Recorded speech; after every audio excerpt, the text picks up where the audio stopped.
Ya. No hay nadie más en la sala de espera, así que empecemos, porque como se va uniendo más gente después. Bueno, buenas tardes a todos los que están presentes aquí. En nombre del Centro de Estudiantes de Derecho les queremos dar las gracias por participar en esta actividad. Sabemos que el día y la hora quizás no es la más indicada, pero gracias por asistir. Esta es ya la octava sesión de nuestro café conversado virtual, eh, que es esta instancia muy relajada para hablar de derecho, pero en un ambiente distinto a la clase. Y en esta oportunidad estoy personalmente muy entusiasmado porque vamos a hablar sobre el derecho aeronáutico. Y a mí me encantan los aviones. De hecho, quería ser piloto y siempre se me ocurrió muy interesante el derecho aeronáutico, pero fuera de su existencia, es decir, el nombre, no sabía absolutamente nada. Y es una de las razones por las que se me ocurrió hacer esta sección, que es ramas poco conocidas del derecho, eh, para que todos podamos aprender sobre las ramas que solo conocemos por el nombre. Y para eso, hoy día está Natanael Peña, que es el licenciado en Ciencias Jurídicas de nuestra universidad. Aprobó el grado con nota 7 y hizo su memoria con la profesora Claudia Mejías, que también la aprobó con nota 7, y se trataba sobre la responsabilidad contractual aeronáutica, un análisis a partir de las categorías de derecho común. Actualmente está cursando el doctorado en nuestra escuela, con la beca del Doctorado Nacional de la Agencia Nacional de Investigación y Desarrollo. Y es editor de la revista de Derecho de la Pontificia Universidad Católica de Valparaíso. Así que, bienvenido, Natanael. Bueno, muchas gracias por, primero por la oportunidad, ¿cierto? Poder difundir la disciplina, por la presentación también, que tiene un aire como a nota 7, promedio 7, pero bueno, pero bueno, es lo que hay, digamos. Y bueno, muy contento de poder también compartir esto. Yo, al igual que tú, fanático de los aviones, entonces eso explica más o menos el porqué de inmiscuirme en esta disciplina, que es muy entretenida porque convergen muchas ramas del derecho, espero que así lo podamos ver, y por supuesto si tienen alguna duda me interrumpen, encantado de poder dialogar al respecto. Eh, bueno, el derecho aeronáutico en general, yo dudo, y esta es como la mala noticia del derecho aeronáutico, yo no estoy seguro si es una rama autónoma, porque el derecho aeronáutico confluye muchas normativas de diferente naturaleza. Entonces, quizás nosotros oímos o sabemos que hay un código aeronáutico y pensamos, bueno, hay derecho aeronáutico. Puede ser, no, pero insisto, no estoy seguro. Pero normas de carácter administrativo, normas de carácter civil y algunas normas de carácter penal. La verdad que las normas de carácter penal no tienen muchas particularidades porque, bueno, son delitos y al final quedan subsumidos al régimen sustantivo legal, al sustantivo penal, ¿cierto? Y a las normas de procedimiento. Pero las particularidades están en las normas administrativas y en las normas de carácter civil, sobre todo lo relativo al contrato de transporte aéreo, que desde luego que es como la temática más interesante que resalta del derecho aeronáutico. Entonces, bueno, naturalmente el derecho aeronáutico se rige por el Código Aeronáutico. Antes existía el decreto con fuerza de ley 221, que era una norma por ahí del año 28, 29, una norma muy, muy precaria y que duró hasta el año 90. El último artículo del Código Aeronáutico deroga expresamente el decreto con fuerza de ley 221. El Código Aeronáutico, una ley del año 90, en enero del año 90. Pero una ley quizá yo creo que moderna para su época, porque ya voy a tratar eh, de mostrarles que se anticipó bastante a normas de carácter internacional, protectoras, digamos, del pasajero, en fin, etcétera, etcétera, y que este código se anticipó en ciertas cosas. Bueno, qué interesante este código, que regula la infraestructura aeronáutica, regula la aeronave en sí y regula contratos aeronáuticos. ¿Ya? En cuanto a las fuentes en caso de vacío, porque en un código aeronáutico, uno de no más de 200 artículos, no se puede comprender todo. Entonces, hay una norma muy interesante en el artículo sexto del código a propósito de los vacíos, y señala que en lo que no se regule por este código o por tratados internacionales debe acudirse al derecho común, debe acudirse a los principios generales del derecho, a los usos y costumbres del derecho aeronáutico, etcétera, etcétera. Esas tres fuentes principalmente. Entonces, vamos a detectar vacíos. Por ejemplo, en el caso de los contratos aeronáuticos, concepto de incumplimiento no existe. No existe concepto de daño, aunque en el código tampoco, pero bueno, pero aquí no vamos a encontrar ni incumplimiento, ni concepto de daño, ni concepto de lucro cesante, etcétera, etcétera. Entonces, todas esas categorías se van a ir colmando a través del recurso al derecho común.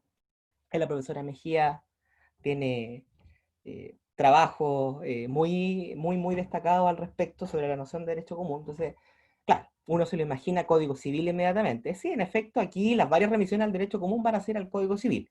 No todas. No todas porque el contrato de transporte aéreo es un contrato de consumo. Entonces, nunca hay que olvidarse de eso. Entonces, va a andar merodeando, va a andar en las sombras la ley 19.496 de protección de derechos de los consumidores.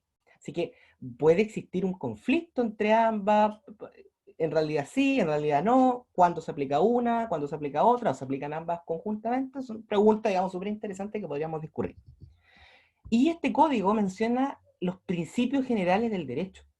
Es uno de los, creo que es el único código que lo menciona, porque ni siquiera el Código Civil lo menciona como una fuente supletoria, ¿cierto? Interesante porque, como les decía, pocos códigos, el código francés no lo hizo, aunque en las discusiones está que en falta de la ley se tiene que acudir a los principios generales, en fin, pero están acá, están acá.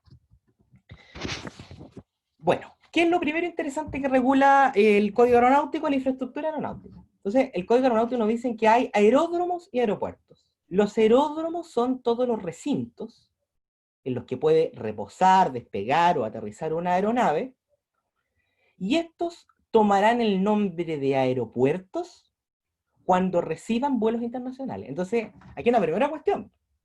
No todo lo que se posa, ¿cierto?, en la pista es porque el avión aterriza en un aeropuerto. O sea, es aeropuerto siempre que reciba y despache vuelos internacionales. Entonces, muchos aeropuertos en Chile no son aeropuertos, son aeródromos. Aeropuerto, el de Santiago claramente sí, porque bueno, es nuestro principal aeropuerto. Pero no todo es aeropuerto. O sea, aeródromos, y el aeródromo, digamos, mayor es al que llamamos nosotros aeropuerto. Natanael, ¿Sí?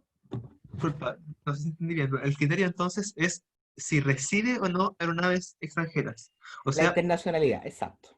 yo pienso, por ejemplo, si, un caso quizás muy hipotético, que no sé si pase, si eh, algún recinto, digamos, eh, a ver, de ese recinto despegan naves chilenas hacia el extranjero, pero a ese recinto no llegan naves extranjeras.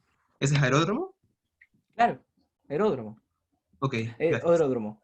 Exactamente. Esto, bueno, Yo, regulado en el Natanael, artículo espera, séptimo y siguiente. antes de que siga, una pregunta. ¿Sí? ¿Y el aeropuerto tiene que efectivamente tener vuelos internacionales? Por ejemplo, no sé, Antofagasta no tiene vuelos internacionales, pero puede recibir, o sea, tiene inmigración. ¿Ese sería aeropuerto o aeródromo? Sí, porque la norma del artículo séptimo y octavo lo que exigen es que estén habilitados para recibir vuelos internacionales. ¿Ya? Y eso implica una cuestión de concesiones, patentes, en fin. ¿No? Pero teóricamente, si está habilitado, puede ser denominado aeropuerto. ¿Ya?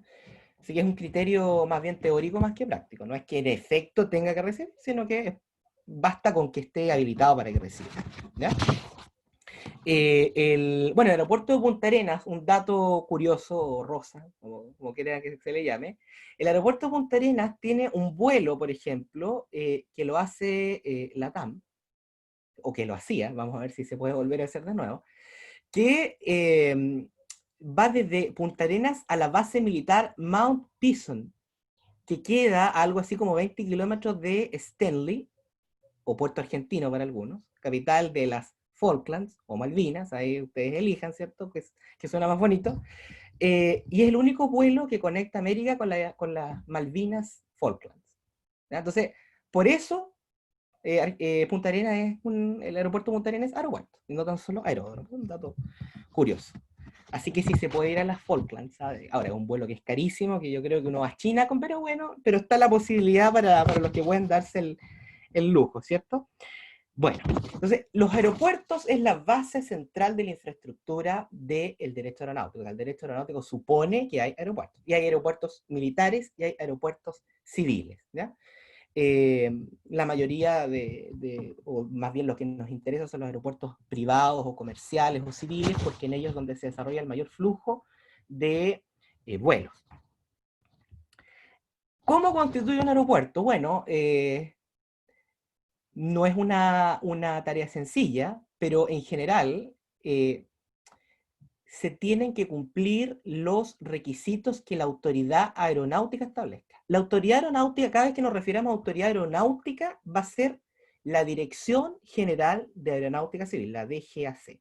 Salvo que en el código se mencione expresamente a la Junta Aeronáutica Civil. Bueno, la diferencia, si al final la Junta es parte de la dirección, pero es una cuestión que es netamente orgánica o formal. Pero la DGAC es la autoridad aeronáutica, es decir, aquella que puede realizar controles a la aeronave, aquella que puede impedir que un vuelo inicie su destino, en fin, ¿ya? Realiza controles, etcétera, etcétera. Es como una especie de policía aeronáutica, ¿sí?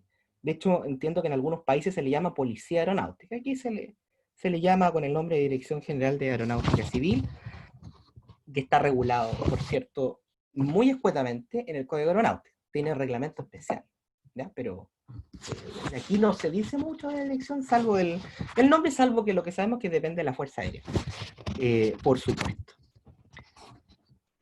Bien.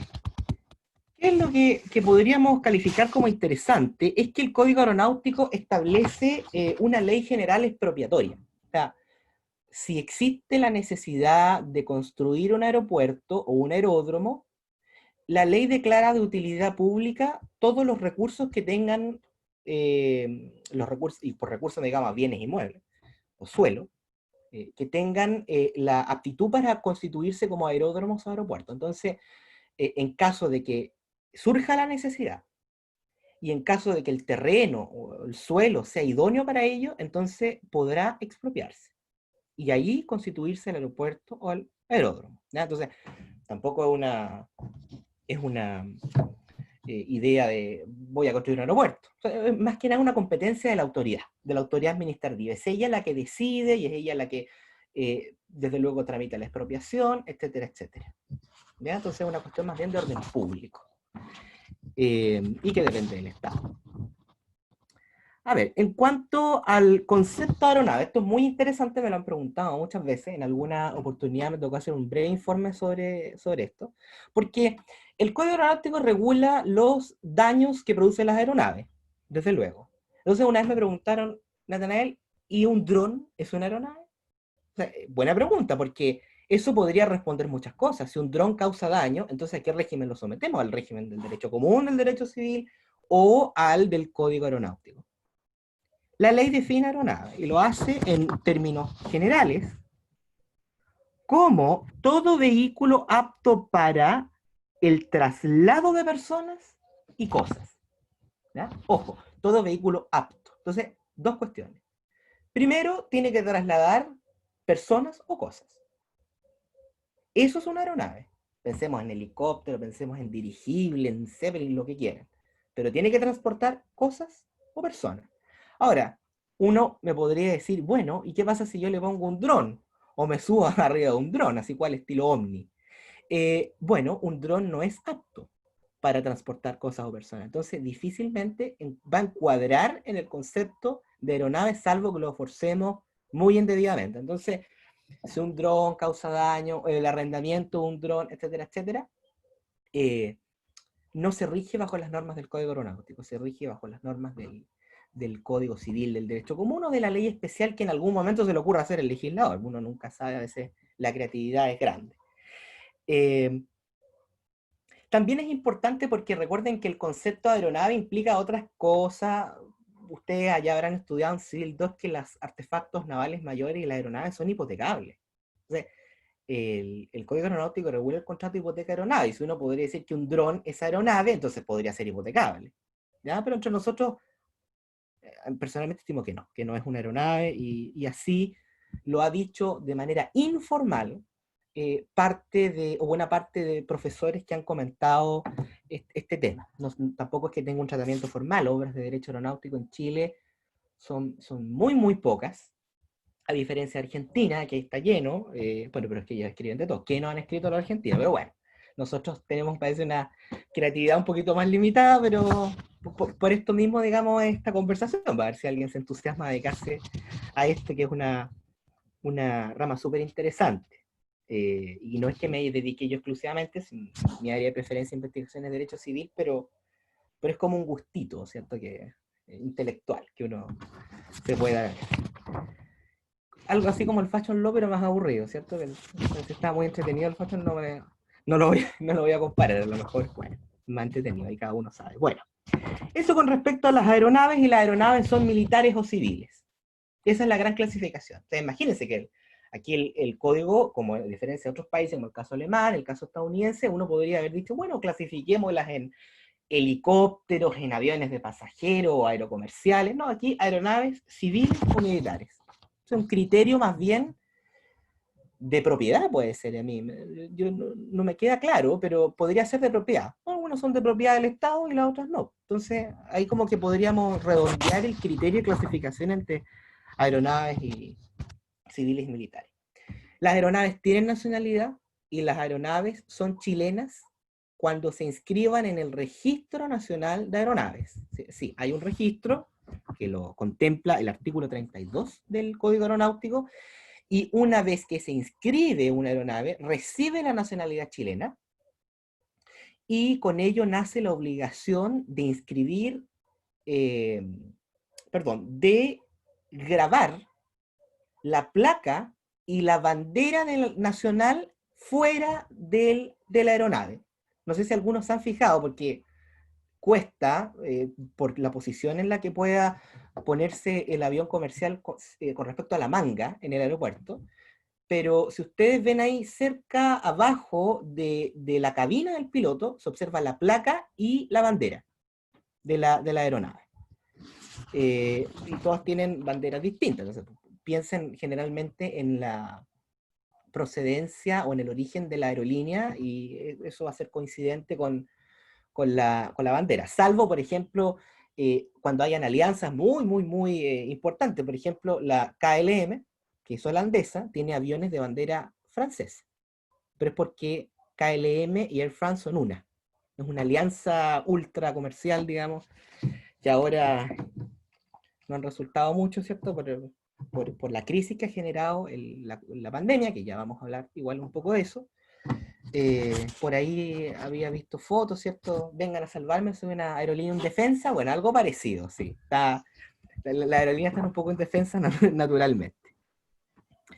A ver, en cuanto el Registro Nacional de Aeronaves, entonces, ¿cómo hace las veces de conservador de bienes raíces? Algo por el estilo. Y está a cargo de la Dirección General de Aeronáutica Civil. ¿Ya? Ese registro queda naturalmente en Santiago. Así que para todo aquel que se va a comprar una aeronave, vaya a inscribirla a Santiago. ¿Ya? No va a faltar quien la tenga, ¿cierto? Bien. El artículo 52 de la ley habla de un concepto que es muy importante, que es el de aeronavegabilidad. La aeronavegabilidad es una cualidad que debe tener la aeronave para poder operar, o, en términos sencillos, para poder volar. Si una aeronave no tiene su certificado de aeronavegabilidad, no puede volar. Y si vuela, bueno, es un delito, que está ahí por el artículo 190 y siguientes del Código Aeronáutico, y originará la responsabilidad administrativa y civiles que corresponden.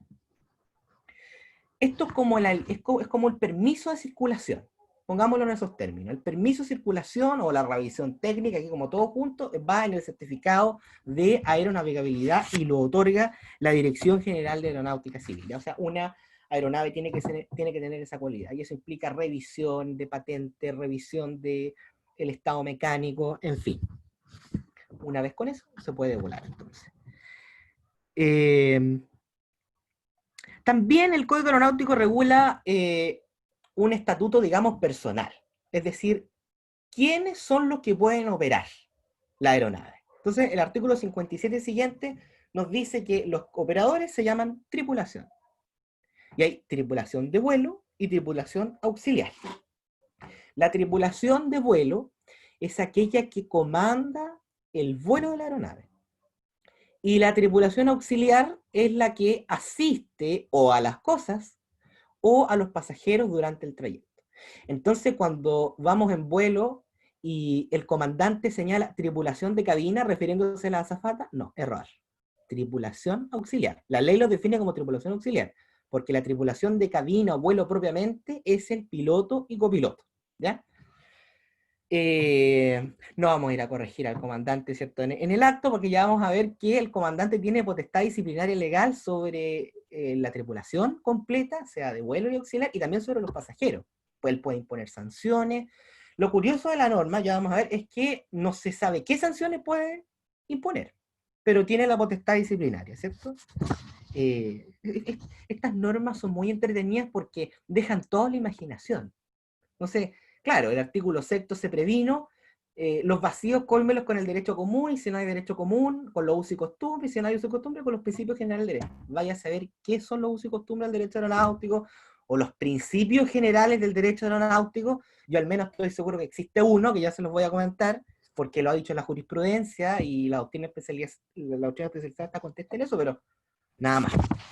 Bueno, eso con respecto a la tripulación. Natanael, Sí. oye, ¿no hay reglamentos circulares de la dirección a este respecto que colmen estos vacíos? Sí, las hay, pero hay un problema, que el artículo 6 nos señala que los vacíos los tenemos que colmar con derecho común, usos y costumbres o principios generales del derecho aeronáutico. Entonces, un reglamento, de hecho los hay, pero yo me encuentro con un problema. La ley, para estos efectos, no ha mencionado un reglamento. Pero bueno, o sea, antes que no haya nada, bueno, hagámosle caso al reglamento. Ya, total, ella es la autoridad, ¿cierto?, administrativa, la que puede sancionar. Pero eh, si uno se pone a hilar más fino, y si considera que la potestad que podría tener el comandante y la que le delega la ley es sancionatoria, podría fácilmente decirse que se infringe, qué sé yo, el principio de taxatividad o el principio de reserva, en fin, porque ya saben que a propósito del derecho administrativo sancionador se toman muchos conceptos del derecho penal. Entonces, claro, hay circulares, hay reglamentos, efectivamente, pero yo no tengo la seguridad de que sea totalmente acogido por el ordenamiento, que tengan valor. Ahora, no es que haya muchos problemas, o sea, usualmente, ¿qué es lo que pasa en la aeronáutica comercial? Yo tengo entendido que el último eh, suceso cómico, entretenido y grave, para mencionar un poco, fue un episodio hace 3 años de que un hombre hace devolverse a una aeronave que lleva como 10 minutos en vuelo, qué sé yo, que traía una bomba, en fin, y lo que quería era demostrarle a su prometida de que la seguía amando, en fin, etcétera, así como, mira, lo que soy capaz de hacer, porque te sigo amando, en fin. Eso fue como lo último importante para aplicar sanciones, pero al final se llevó por la vía penal. Entonces, como que estos reglamentos y circulares tampoco han tenido mucha aplicación para poder decir, efectivamente, sí suplen el vacío, ¿ya? Pero de momento, como no hay remisión a reglamento y como la norma del artículo 6 es clara en que lo que puede suplir al final son conceptos de rango legal. Cuando yo pienso en derecho común, pienso, bueno, código civil en última, si se trata de normas civiles. Principios generales, uso y costumbre, ahí lo está elevando el legislador a rango de ley, y los reglamentos no lo son, ¿ya? Pero de que hay circulares, no ha habido oportunidad para juzgar sobre el particular, porque no han habido casos en que puedan recibir algún tipo de aplicación, precisamente porque lo usual es que el legislador se vaya por la vía penal, ¿ya? O más bien el operador o el querellante, ¿sí? Bueno, el comandante del artículo 64 de la ley dice lo siguiente, se los leo, dice, toda aeronave deberá tener un comandante, que será el piloto al mando designado por el explotador. Explotador es el operario comercial, es decir, es en la aerolínea, es el que presta el servicio.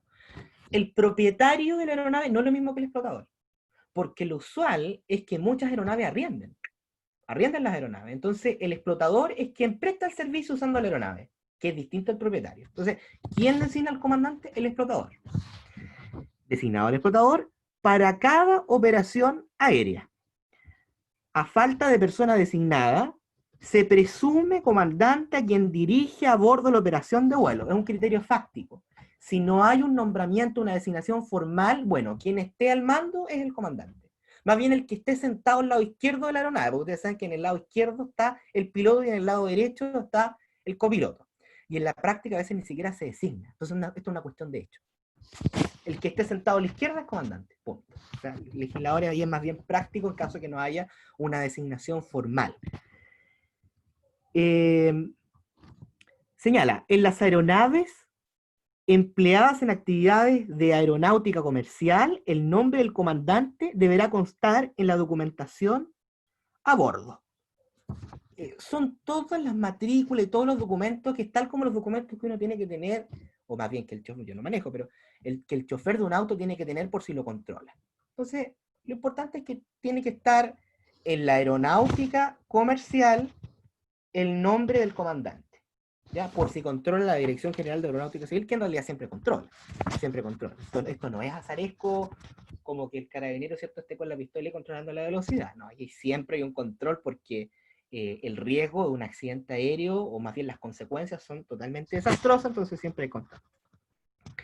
Y les leo el 65, que señala lo siguiente. El comandante de la aeronave es la única y máxima autoridad a bordo.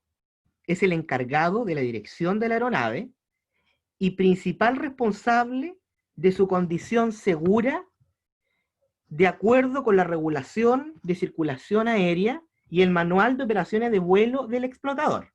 ¿Ya? O sea, él, más que nada, tiene que cumplir con las obligaciones que el explotador y que el manual mismo, el fabricante, da. O sea, que conduzca bien, en definitiva, ¿cierto? Pero es la autoridad máxima de la aeronave. Tiene potestad disciplinaria sobre la tripulación y autoridad sobre los pasajeros y el control sobre toda la aeronave y la carga transportada. ¿Ya?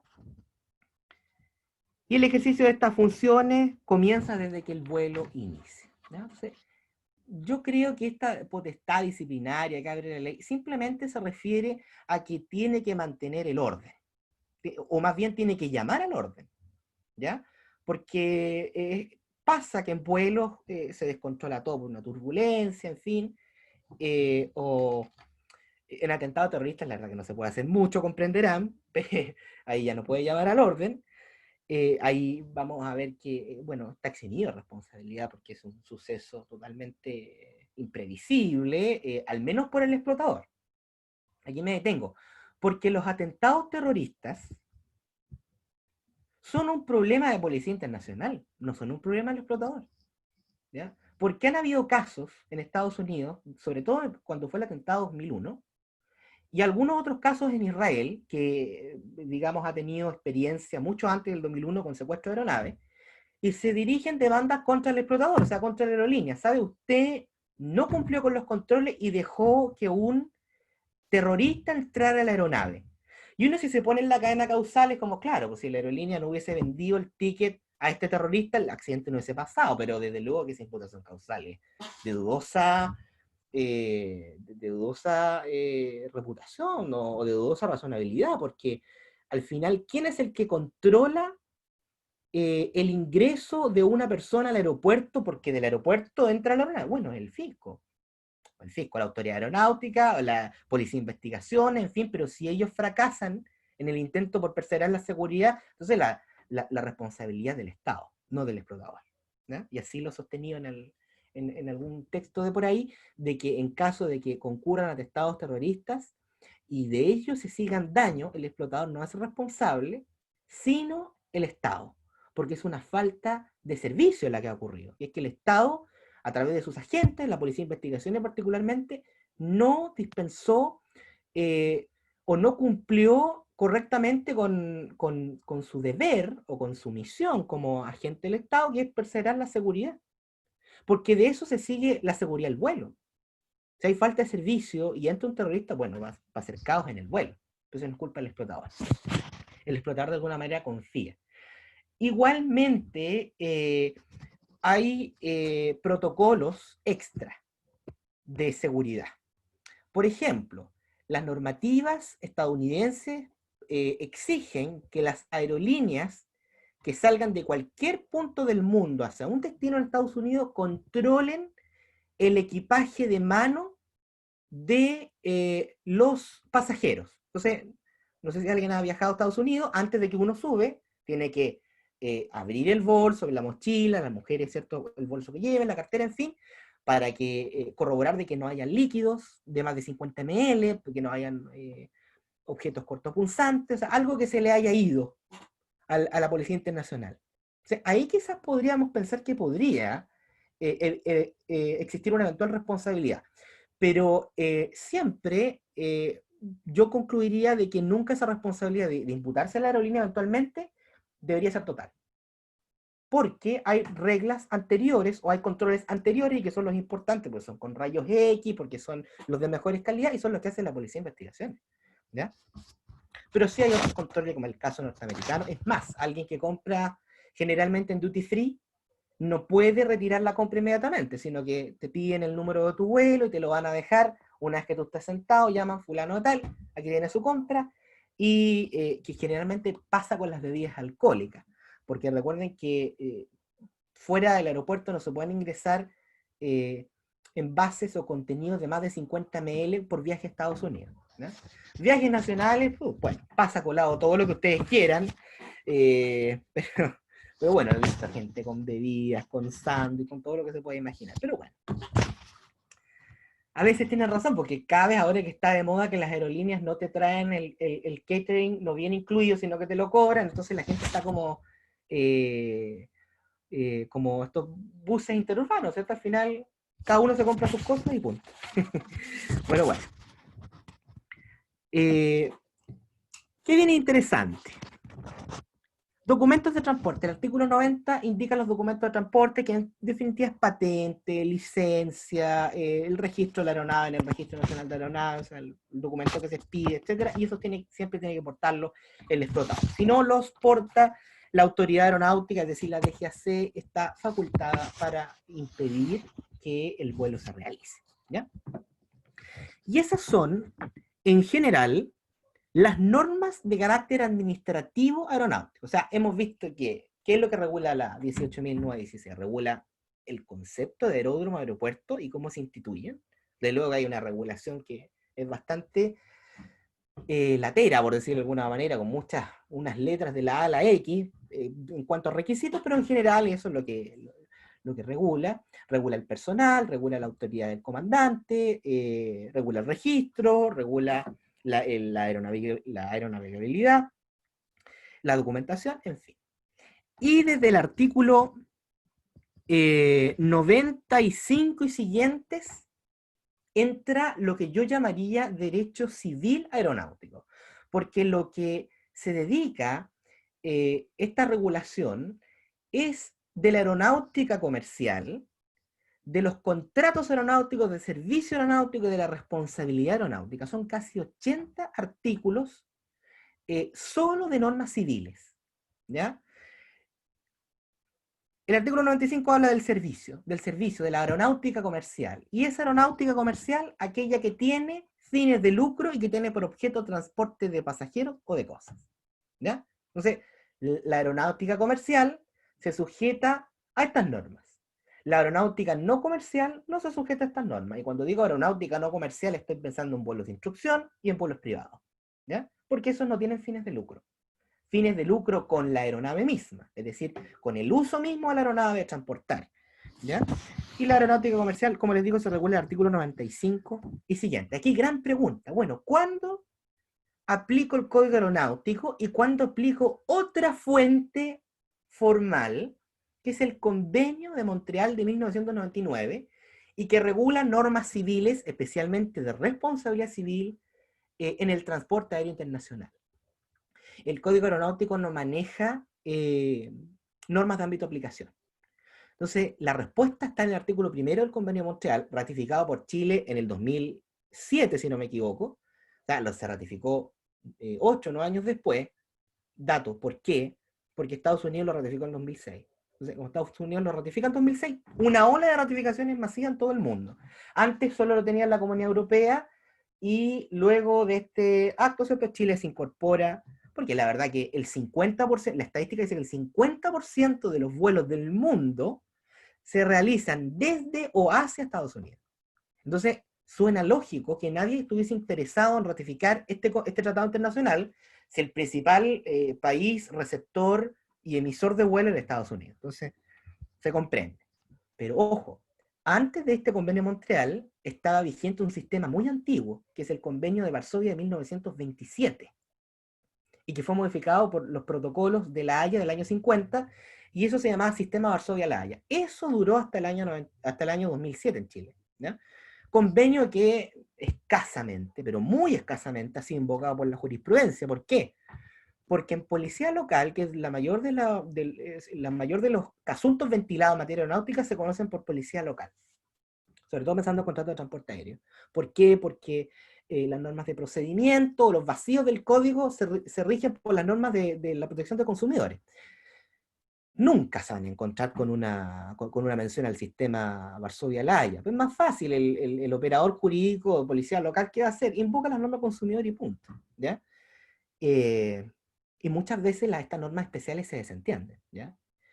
A veces porque el operador quizás no sabe, o sea, no estoy seguro, no hay ninguna estadística, pero puede ser, o bien porque resulta muy difícil, tendría que entrar a estudiar las normas, y bueno, ¿qué mejor que simplemente aplicar la norma de protección del consumidor que ya están habituados a aplicarla, júzguese de la manera que la aplican, ¿cierto? Hay opiniones para todos lados. Pero bueno, entonces se regula la aeronáutica comercial. Y aquí viene el concepto de explotador que está en el artículo 99, que yo les dije, que el explotador es aquel que opera la aeronave aunque no sea dueño, ¿ya? Entonces, propietario de la aeronave no es lo mismo que explotador. Desde luego que es recurrente que el propietario sea a su turno el explotador, pero no siempre va a ser así. Es más, muchas veces cuando se cancelan vuelos, las aerolíneas, ¿qué hacen? Arriendan aeronaves. Y esto pasa mucho en Estados Unidos y en Europa, con las tormentas o mal tiempo. Se cancelan, se acumula el vuelo del día anterior con el vuelo del día presente, entonces, ¿qué tiene que hacer la aeronave? La aerolínea tiene que arrendar. Entonces, esa aeronave no es propia, pero la explota, ¿ya? Ahora, hay una norma muy interesante en el artículo 100. Esto es para todo aquel que quiera emprender en el mundo de la aeronave. ¿Quién sabe? Aquí tenemos ciertos controladores y operadores de aeronaves. Dice el artículo 100.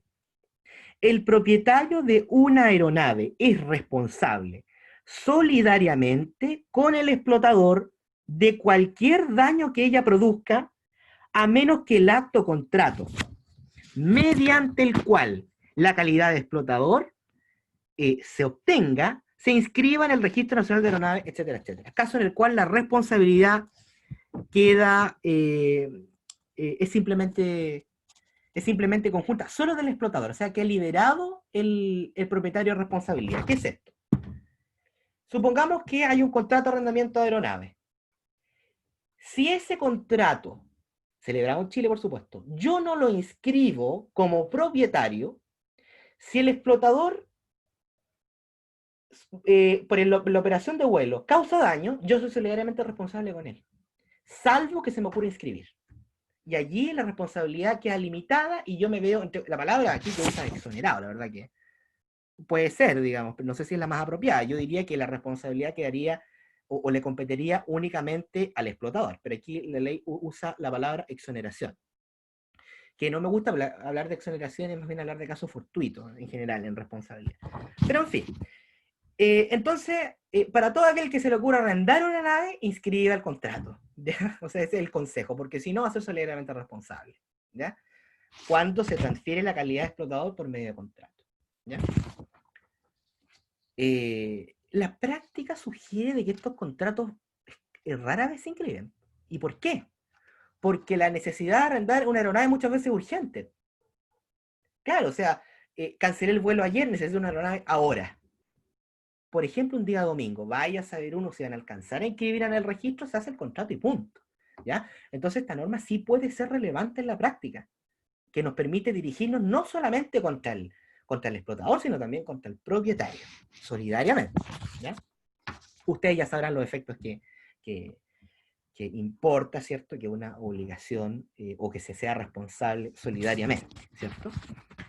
Bien. El artículo 101 y siguientes regula los llamados contratos aeronáuticos. Revisémoslo muy brevemente. ¿Cuáles son? Son contratos típicos, por supuesto, porque los regula el legislador y los disciplina expresamente. A ver, el arrendamiento de aeronaves es el primero, que está en el 101 y siguientes. Es un contrato que es solemne, ¿ya? El legislador exige al menos que el contrato se suscriba ante notario, o sea, que el notario autorice la firma. Escritura privada autorizada ante notario. Eso es lo que exige, solemne, ¿ya? Y la facultad de subarrendar debe ser incorporada con cláusula especial. O sea, la facultad de subarrendar no es un elemento de la naturaleza del contrato de arrendamiento de aeronaves. Tiene que estar habilitado y acordado expresamente en el contrato, ¿ya? A diferencia, por ejemplo, de lo que sucede en la LAPULA, en la Ley de Arrendamiento de Periodo Urbano, que ahí se entiende, ¿cierto?, un elemento de naturaleza. Aquí no, aquí necesita de cláusula expresa, es un elemento que es accidental en definitiva, ¿cierto? Y necesita mención expresa para que pueda tener fuerza, o para que pueda ser eficaz, digamos, en términos generales. El segundo contrato es el fletamiento de aeronaves. Esto no es sinónimo a flete, por favor. O sea, aunque puede haber confusión, esto es una cosa muy nueva, ¿cierto? Pero el fletamiento consiste en un contrato en virtud del cual un propietario explotador cede el uso de parte de la aeronave a otro. Por ejemplo, supóngase que soy una aerolínea muy pequeña, ¿ya? Y tengo un vuelo, un Airbus A320, ¿cuánto caben ahí? 140, 150 personas, depende del modelo, pero pongámosle 150, 160 personas. Y resulta que vendí solamente 80 tickets. Entonces me quedan 80, pensando que son 160. Imaginemos que la aerolínea de la competencia había cancelado un vuelo ayer y necesita llevar. Bueno, aquí podemos celebrar un contrato de fletamiento. Es decir, ok, yo te llevo los 80. Y eso es un fletamiento, ahora. Ahí no hay un arrendamiento propiamente tal. Pero es como que si yo cediese el uso. Lo mismo pasa con el transporte de carga. Supongamos que soy carguero aeronáutico y llené la mitad. Entonces, yo puedo, entre comillas, arrendar la mitad restante, pero no es un arrendamiento propiamente porque yo no cedo la calidad de explotador. El que arrienda o el que paga por este uso de parte de la aeronave, él no va a tomar la dirección. En cambio, si se trata de un arrendamiento propiamente tal, sí toma la dirección, ¿ya? Pero la ley aclara lo siguiente, que el fletamiento debe realizarse en la forma de un contrato de arrendamiento, ¿ya? O sea que prácticamente el convenio va a ser el mismo, solo que las obligaciones que genere son distintas, ¿ya? Luego nos queda el contrato de intercambio de aeronaves. No es una permuta, es un contrato de fletamiento recíproco. Es decir, pongámonos en este ejemplo, resulta que yo ya no tengo espacio en la carga, pero tengo espacio en pasajero, y por el contrario, el otro explotador tiene espacio, no tiene espacio en pasajero, pero tiene en carga. Entonces, yo te llevo la carga, tú me llevas el resto de los pasajeros. Eso se llama fletamiento. Intercambio. Y que se celebra en la forma de fletamiento o de arrendamiento. El cuarto contrato de hipoteca de aeronaves. Artículo 114 y siguiente. ¿Qué es lo interesante del contrato de hipoteca de aeronaves? Bueno, que se pueden hipotecar aeronaves, que es naturalmente un bien mueble, ¿cierto? Pero que es susceptible de hipoteca. Y que es lo curioso de la hipoteca de aeronaves, que el contrato incluye una solemnidad, o exige una solemnidad menos gravosa que el contrato de hipoteca de derecho común. El contrato de hipoteca de derecho común, estamos de acuerdo, de que es la escritura pública, ¿cierto? Ya se ha superado, ¿cierto?, esa discusión de que es la inscripción o no. La norma, o más bien una interpretación armónica, la norma nos permite sostener con claridad que es escritura pública. Pero el legislador aeronáutico exige escritura privada autorizada ante notario o escritura pública. Establece una solemnidad alternativa, pero una opción desde luego mucho menos gravosa que la escritura pública, ¿ya? Entonces esa es la, digamos, la cuestión. Y el último contrato es el contrato de transporte aéreo, ¿ya? Que es el más interesante porque es el más cotidiano, en fin, y el que más ha revestido de lo poco que hay de estudio, ¿ya? Estudio por parte de la poca doctrina y reflexión de la poquísima jurisprudencia que hay sobre el particular. Define el artículo, esto de define lamentablemente una cuestión como de formación o de deformación, porque cada vez que hablamos nosotros de algo, ¿cierto? Por tradición nosotros concepto inmediatamente. Eso como que uno queda marcado de por vida, ¿cierto? Bien, se define como contrato de transporte aéreo aquel en virtud del cual una persona, denominada transportador, se obliga por cierto precio a conducir de un lugar a otro por vía aérea pasajeros o cosas ajenas y a entregar estas a quienes vayan consignadas. Eso es un contrato, entonces, si se quiere, bilateral. Ya podemos desde ya, ¿cierto?, pensar que al menos la lógica del Código Aeronáutico es que el contrato es bilateral y que es oneroso. Bilateral porque el transportista se obliga, entre otras cosas, a la traslación física de las personas o cosas, y porque el pasajero se obliga a pagar un importe, y que es oneroso porque ambos, ¿cierto?, tienen una utilidad económica. Sin embargo, el Convenio de Montreal, en su artículo 1º y 2º, habla de los contratos gratuitos. Y lo que señala la norma es que si existe un contrato de transporte aéreo gratuito, queda sujeto a las normas del Convenio de Montreal. La verdad es que esta mención de contrato gratuito no aparece aquí en el Código Aeronáutico. No, entra la duda al final. ¿Debe regirse por las normas del Código Aeronáutico? Bueno, en el peor de los casos, si no se rige por el Código Aeronáutico, se regirá por el derecho común, finalmente, ¿ya? Es decir, por las normas del Código Civil, contrato de arrendamiento de transporte, que está regulado en el Código igual. Pero la lógica del Código Aeronáutico es que no comprende contratos gratuitos. El Convenio de Montreal sí los comprende y por lo tanto las normas de responsabilidad quedan sujetas ahí a las del Convenio de Montreal. El Código no habla de obligaciones, es decir, él no está claro, conforme a la ley, cuáles son en estricto sentido las obligaciones que tiene el transportador y las obligaciones que tiene el pasajero. Los autores han intentado sistematizar en 3 obligaciones, las del transportador y 2 las del pasajero. Respecto del transportador, y así también la jurisprudencia, en los pocos fallos, la Corte Suprema así lo ha dicho allí por un fallo 2015. ¿A qué está obligado el transportador? A trasladar físicamente al pasajero sano y salvo. Traslación física al pasajero, claro, desde luego, pero ¿por qué la acotación sano y salvo? Porque ¿qué pasa si se muere adentro? Entonces, como lo traslado físicamente, traslada al cuerpo, cumplo. No sé, claro, ahí hay que limitar, porque no tiene mucho sentido andar trasladando gente que ingresa viva y después resulta muerta, desde luego. Entonces, la doctrina especializada ha agregado el término sano y salvo. Ahora, esto no quiere decir que una persona ingrese enferma y tenga que salir sana, desde luego. O sea, hay que interpretarlo en un sentido más bien natural y obvio. Lo que quiere decir la doctrina especializada es que el pasajero no puede empeorar su estado de salud, el estado de salud al momento en que ingresó a la aeronave, por causas causalmente imputables a la aerolínea.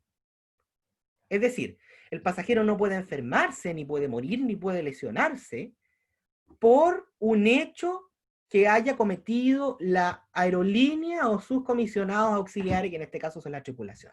Eso es lo que está tratando de decir. O sea, si una persona sufre un ataque cardíaco porque era propensa, porque tenía que pasarle, o sea, no es imputable a la aerolínea, entonces no va a haber derecho a indemnización. Uno podría decir que sí hay incumplimiento, porque recuerden que el incumplimiento, tal como lo entiende la doctrina moderna, es un hecho objetivo. Es solamente una verificación o constatación de una discordancia entre el objeto ideal y el objeto real, ¿cierto? Pero desde luego no puede haber indemnización de perjuicios porque no hay causalidad y no hay tampoco culpa, sin perjuicio de que estos regímenes son de responsabilidad objetiva. Ya lo vamos a ver. Entonces, la primera, transportar al pasajero y que llegue sano y salvo, ergo que no se empeore por causas que son causalmente imputables a la aerolínea. No porque le dieron comida, ¿cierto?, envenenada, no porque le dieron comida en mal estado, como pasó, por ejemplo, en el año 93 o 94 con un vuelo de aerolíneas argentinas, en que se sirvió camarones en ese vuelo y venían todos contaminados con cólera. Y se cataloga como el accidente aéreo más grande de la historia, que no se debe a falla mecánica. Todos contaminados con cólera, hubo, no sé si 1 o 2 muertos, pero hubo muertos, digamos, y ahí hay un incumplimiento a esta obligación, porque si bien trasladó al pasajero, el pasajero empeoró, y empeoró su estado de salud por causas causalmente imputables a la aerolínea. Entonces ahí desde luego que hay responsabilidad, y hubo todo un proceso, en fin.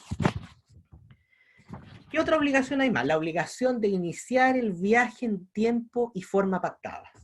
Naturalmente, o sea, hay una obligación, desde luego que si me dicen a las 10, el vuelo tiene que salir a las 10. Se cumple esta obligación, desde luego que rara vez se cumple. Desde luego rara vez se cumple. Pero ojo, no porque se haya incumplido va a haber indemnización, o sea, no porque el avión se demoró 30 minutos o 1 hora va a haber indemnización. ¿Por qué? Porque recuerden que el alfa y el omega de la responsabilidad civil es el daño. Entonces yo no puedo indemnizar donde no hay daño. ¿Ya? Esto es como un sentido natural de la gente, ¿cierto? Que es como, mira, incumplió, me tienen que indemnizar. Pero es que, ¿indemnizar qué? ¿Qué daño? ¿Ya? Entonces, la métrica de la indemnización va por el daño. Entonces, muchas veces no se cumple, pero no nos daña, ¿ya? No nos genera daño. Salvo que hayan situaciones ya especiales, como por ejemplo, supongamos que una persona toma un avión, vive en el extranjero, tiene un pariente, un familiar, sea papá o mamá en Chile, ese familiar fallece y el funeral es a las 6 y toma el avión día anterior. Entonces, si la demora, el retraso del vuelo puede generarle, por ejemplo, daño moral, de no habérsele privado despedir, ¿cierto?, su ser querido en este rito fúnebre, ¿ya? Que son situaciones, la verdad, yo no he visto, o sea, han habido casos importantes de indemnizaciones que, si bien el abogado pide 100 millones, de que te conceden 1 millón, 2 millones, en fin. Pero puede darse. No es inusual que alguien demande por retraso, sobre todo por daño moral. Aunque también podría generar daño patrimonial. Por ejemplo, a las 5 de la tarde tengo que estar el día de mañana, martes, a cerrar un negocio muy importante. Resulta que no llego. Entonces ahí puede estar involucrada, qué sé yo, la pérdida de una chance, por ejemplo. ¿Cierto? O lucro cesante, en fin. La pérdida de la chance que está tan en boga, siempre tan de moda. Y la tercera obligación es la de transportar y entregar el equipaje en el mismo estado en que fue custodiado por la aerolínea. Es decir, no puede existir ni pérdida, ni avería, ni equipaje. La ley habla en el artículo 148 siguientes, cuando norma la responsabilidad por defecto, por daño en el equipaje, 3 hipótesis: pérdida, avería y destrucción. La pérdida podemos definirla como el desconocimiento del paradero del equipaje. Y suele pasar, pero es decir, es una pérdida que es efectiva. Yo no sé dónde está como aerolínea. Porque muchas veces el equipaje no llega, está, entre comillas, perdido, pero con el ticket del equipaje, el funcionario, ¿cierto?, en el counter lo ve y dice, no, su equipaje se fue a, qué sé yo, a Sudán, a Argelia, o al país más recóndito que ustedes quieran. Entonces, ahí el equipaje no está en estricto rigor perdido, lo que pasa es que el equipaje viene retrasado. También hay indemnizaciones por retraso, siempre que causen daño, desde luego. Pero ahí no está en estricto rigor perdido, porque perdido es un desconocimiento total que importa que el equipaje no pueda volver a recuperarse, en definitiva. ¿Ya? Entonces, no hay posibilidad. Tuvimos que abrir la aeronave porque había mucho peso y lo lanzamos al Océano Pacífico, en fin. Ahí hay pérdida, pero yo no sé dónde están, en definitiva. Avería. Llega el equipaje, pero con un desperfecto. Por ejemplo, un libro que venga mojado. Ha habido un caso de unas reliquias de libros, ¿cierto?, muy antiguos, que fueron transportados y que llegaron mojados. Ahí podría calificarse como avería, porque no hubo una destrucción total, porque si ya destrucción pasamos a la tercera hipótesis, que es destrucción propiamente tal, que es o se caracteriza por ser una inutilidad completa del equipaje. Por ejemplo, la botella de vidrio, ¿cierto?, que uno lleva. Típico, pasa mucho, ¿ah? De Chile al extranjero, se rompe la botella de vino, ¿cierto?, que uno lleva, en fin, cuando va a ver parientes, y bueno, se quiebra, qué sé yo. Es responsable. Ojo, porque la avería y la destrucción generalmente nunca pasa por operación del explotador, sino pasa por operario del aeropuerto. Una vez, en el año pasado, estaba en la ventana, típico, ¿cierto?, de amante de la aeronave, se sienta a la ventana. Estaba en la ventana, estaba justo al lado de la cinta de carga, y vi cómo los funcionarios, ¿cierto?, los operadores en tierra, pero no sé si es calificable de maltrato a las cosas, pero las tiraban, ¿cierto?, y las cosas se azotaban de una manera impresionante. Entonces, y esos son operadores en tierra que pueden ser o del aeropuerto o de la aerolínea, ya depende. Pero en caso de que sea por un funcionario del aeropuerto, igual le compete la responsabilidad a la aerolínea porque la ley le asigna el riesgo, simplemente por eso. Obligaciones del pasajero, pagar el importe, por supuesto. Ahora, es obligaciones, también es una obligación, pero en la lógica de los contratos de consumo, la verdad es que la ejecución de su obligación se pierde, porque uno tiene el ticket una vez que paga, entonces cumple su obligación inmediatamente de antemano. ¿Qué obligación es la que se torna interesante durante la ejecución del vuelo? Que es que el pasajero está obligado a someterse a las instrucciones del comandante y guardar una conducta adecuada con miras al éxito del vuelo.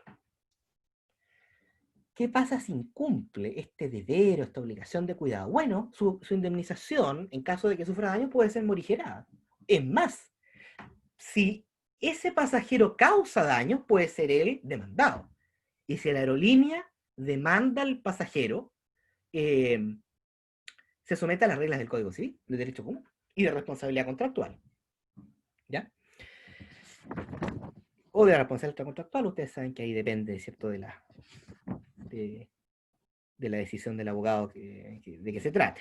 Pero puede originar responsabilidad. Y lo más usual es que lo que implica es que hay un daño, el pasajero sufre un daño, pero como también es causalmente imputable a él, o bien él es responsable totalmente, entonces no podemos pedir indemnización de perjuicio a la aerolínea, desde luego, porque falla el requisito de la causalidad. Entonces, ese es el panorama de las obligaciones. Ahora, dijimos que la ley no las trata claramente, pero nosotros, ¿cierto?, podemos señalar que se desprenden en virtud de las normas de la ley. Y sobre todo en materia de responsabilidad aeronáutica. O sea, si en el artículo 143 del Código Aeronáutico el legislador me dice que la aerolínea es responsable por muerte o lesión del pasajero, es dable inferir que pesa sobre él una obligación de transportar al pasajero sano y salvo. Es una cuestión de invertir la norma, o sea, cambiarla en términos de incumplimiento de responsabilidad, transformarla, ¿cierto?, a la obligación, que es que digamos es una inversión antagónica, en fin. El artículo 131 exige al porteador que entregue un billete de avión. Porteador, transportador, por cierto, son conceptos sinónimos. Y ese es el e-ticket, ¿cierto? Este papelito que llega al correo electrónico con el código de reserva, en fin, hay que tenerlo. Y el porteador debe expedirlo. Hasta qué sé yo, el año 2002, sí, hasta el año 2002 los tickets eran físicos. Uno iba a la agencia de viaje o iba a la aerolínea y daban ticket cual boleto de bus, ¿cierto? Que ahora eso se reemplazó, ¿cierto? Porque el ticket es electrónico y lo que quizás haría las veces de ese billete físico es el boarding pass. pero resulta que el boarding pass, si se te pierde, está en el celular, o si con el pasaporte hace las veces también de boarding pass, o sea, es una cuestión muy flexible, y eso es lo bueno, porque si se perdía el ticket físico, antes era un verdadero lío. De hecho, incluso implicaba no poder abordar la aeronave. Afortunadamente, el crecimiento, ¿cierto? Y el avance expansivo de la tecnología ha permitido que se flexibilice todo. No sé si alguien tiene alguna pregunta hasta aquí, antes de que entremos como a la responsabilidad y sobre todo lo que ha generado el COVID-19 en materia de transporte aéreo. Si no, continuamos. Bien. Hipótesis de incumplimiento del contrato. Dos hipótesis. Yo diría que habría que, para efectos didácticos, hacer una distinción. Si el incumplimiento es o se verifica con anterioridad al inicio efectivo del vuelo, o bien con posterioridad a este. Es decir, si el viaje aún no se ha iniciado, yo estoy en el aeropuerto, estoy fuera del aeropuerto y me cancelan el vuelo, o el transportador hace uso de una facultad que se llama denegación de embarque. La denegación de embarque, partiendo por allí, es una negativa del transportador a admitir como pasajero al pasajero. Es decir, no puede abordar la aeronave ni tomar el vuelo. Y esto se puede deber a diversas causas. Puede haber denegación de embarque por causas de seguridad, como es, por ejemplo, que el pasajero le viene una crisis de pánico, que pasa, yo he visto un par de veces, primer vuelo, en fin, porque el pasajero se escandaliza, qué sé yo, por una situación puntual y resulta que empieza a tratar mal a la tripulación o trata mal al personal de la aerolínea, entonces desde luego que ahí, en vista de la seguridad de los otros pasajeros, entonces no lo admiten. Y también por sobreventa. Y que esto que pasa también frecuentemente. Hay denegación de embarque por sobreventa porque generalmente recuerden que las aerolíneas venden por sus páginas web vuelos, pero también tienen la capacidad o tienen la aptitud de vender vuelos directamente las agencias de viaje. Por ejemplo, si ustedes compran en despegar.com y pagan, el cobro, si ustedes se fijan después en el banco en el que paguen o la casa comercial, no lo hace Despegar, sino lo hace la aerolínea misma, ¿ya? Porque hay una especie de mandatos especiales, en fin, códigos IATA y todas esas cosas. Entonces, puede suceder que hay sobreventa, y en realidad pasa frecuentemente. Un dato extra, la Ley de Protección de Derechos al Consumidor no sanciona expresamente, o sea, no es sancionado. No sanciona la sobreventa de vuelos. O sea, no hay infracción a la norma de consumidor porque la aerolínea venda más vuelos de los que puede efectivamente prestar. ¿Por qué? Porque es un riesgo usual del sistema, o sea, es usual que pase. Sobre todo con los vuelos nacionales y algunos vuelos que son internacionales. Entonces, denegación de embarque. ¿Qué puede hacer el pasajero? El pasajero tiene dos opciones. La primera es desistirse del contrato. La norma habla de desistirse. El artículo 133b. 133a, b y c regula la denegación de embarque y la cancelación. Desistirse. Ahora, pregunta, ¿es realmente un desistimiento este acto? En la naturaleza jurídica, ¿es aquella que dice el legislador? A mi juicio, no. También lo he dejado por escrito en alguna parte, de que mi opinión es que esa es una hipótesis de terminación o resolución unilateral. ¿Por qué? Porque cuando lo que faculta o la causa para poner término al contrato es el incumplimiento, y es un incumplimiento grave, la figura queda subsumida dentro de la resolución.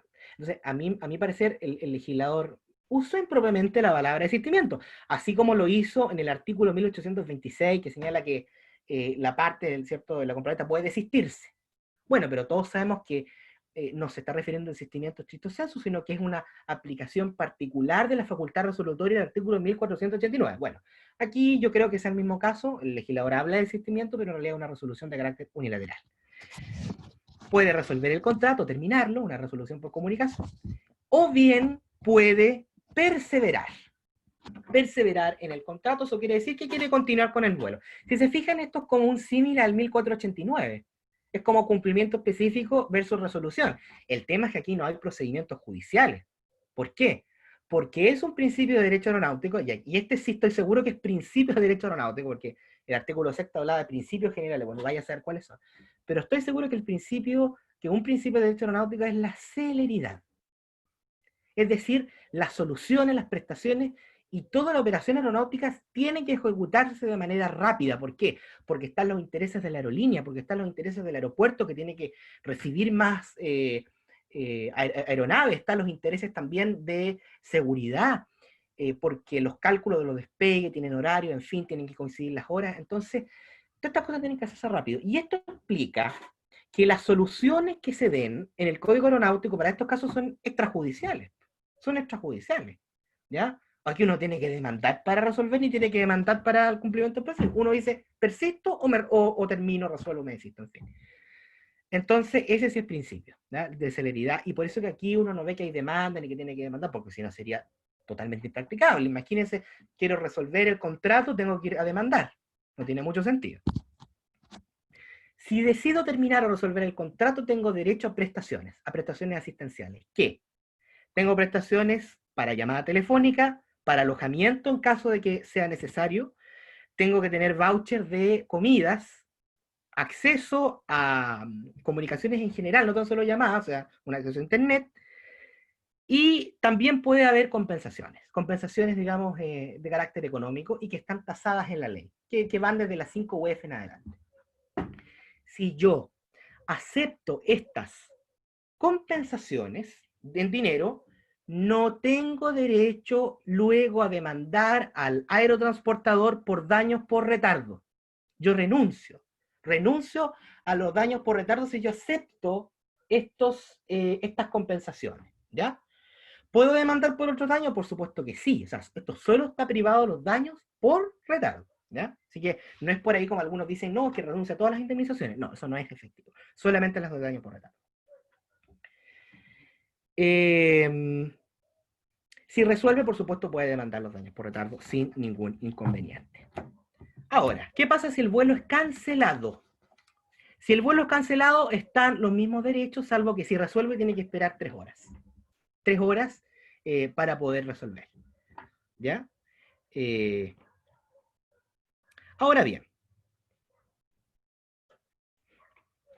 la resolución, la terminación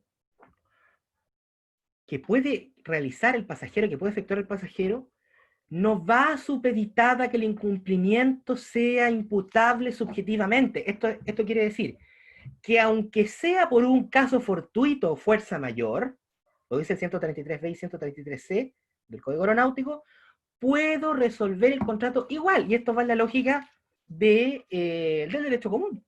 Porque hoy día existe acuerdo importante en orden a entender que para resolver un contrato se precisa que el incumplimiento sea grave, pero no que sea imputable. Aquí el legislador aeronáutico parece que se nos adelantó a todo este debate del nuevo derecho de contrato, que es lo que le decía anteriormente. Este código fue más o menos visionario, o sea, introdujo conceptos, introdujo cuestiones que fueron debatidas posteriormente en el caso del derecho común, y aquí el legislador en el año 90 nos decía que si hay incumplimiento no es necesario que sea imputable o no, a título de culpa al menos, para poder resolver el contrato. Sí va a ser relevante la imputabilidad subjetiva, la culpa, para el caso de los daños por retardo. Ahora, yo les decía es que el Código Aeronáutico, la mayoría de las hipótesis de responsabilidad son de responsabilidad objetiva, sí, pero la única que es de responsabilidad subjetiva es la de daños por retardo, que está en el artículo 147. ¿Ya? Ahora, ¿qué podría decirse de relevante a propósito de la denegación de parque? Que es una cuestión que dejé apuntada, para que no se me olvide, porque bueno, estamos sujetos, ¿cierto?, a tanta información. Yo lo comprendo, ustedes saben. Estamos aquejados con normas y doctrina y todo esto. Dice el artículo 132. El transportador puede rehusar o condicionar el transporte de aquellos pasajeros cuyo estado o condición constituyeren un peligro para la seguridad, higiene o buen orden a bordo. Desde mi perspectiva, desarrollé un trabajo que se publicará eventualmente pronto, es que esta norma del artículo 132, que es más bien que es una facultad, porque esto no es un deber, ¿no? Porque podrá, la palabra podrá indica que es una facultad que puede ejercer el aerotransportador. El aerotransportador puede denegar el embarque, sobre todo en este contexto de pandemia, porque fíjese usted que aquí habla que puede denegar el embarque por causas de higiene. Y cuando hablamos de higiene, hablamos de salubridad en general, ¿ya? Entonces, si tengo un pasajero con fiebre, o un pasajero medio pálido, ¿cierto? En fin, yo pienso que a propósito del deber de seguridad que impone la ley a las aerolíneas, tienen que realizar un control de los pasajeros. A propósito, ahora que se reactive el tráfico aeronáutico, una vez que que se estabilice la vacuna, o si no hay vacuna, en fin, la aerolínea está obligada, no está obligada, tiene el deber de hacerlo, porque si no cumple ese deber, a mi juicio surge responsabilidad, pero ya les voy a hablar acerca de eso, porque es una cuestión muy particular. Pero esto implica además que haya controles superiores, porque si nosotros nos damos cuenta del número de contagiados, al menos el 30% son asintomáticos. Y los asintomáticos a veces ni tienen fiebre, entonces ¿cómo controlo? A lo mejor va a ser necesario pedir PCR, pedir test rápido coronavirus antes del vuelo y que se muestren, para mantener la seguridad del vuelo. O sea, yo al menos soy de la opinión de que para que se reactive el tráfico aeronáutico, el aerotransportador tiene que tomar todas las medidas de seguridad necesarias. ¿Para qué? Para que se procure la higiene y la salubridad de la aeronave y así se eviten los contagios, ¿ya? Y esto le permite, el artículo 132 le permite al aerotransportador dejar un pasajero fuera. Dejar un pasajero fuera.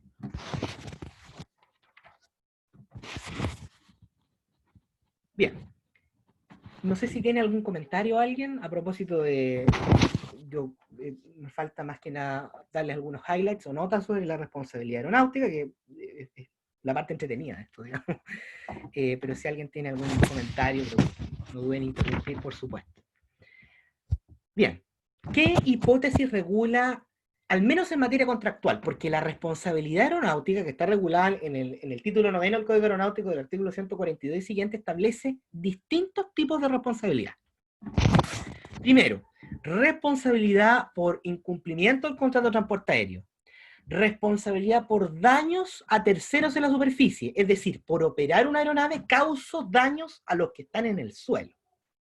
En tercer lugar, responsabilidad por abordaje, es decir, por una colisión en el aire de dos aeronaves. Y en cuarto lugar, la responsabilidad por daños a terceros en la superficie que se originan por un abordaje.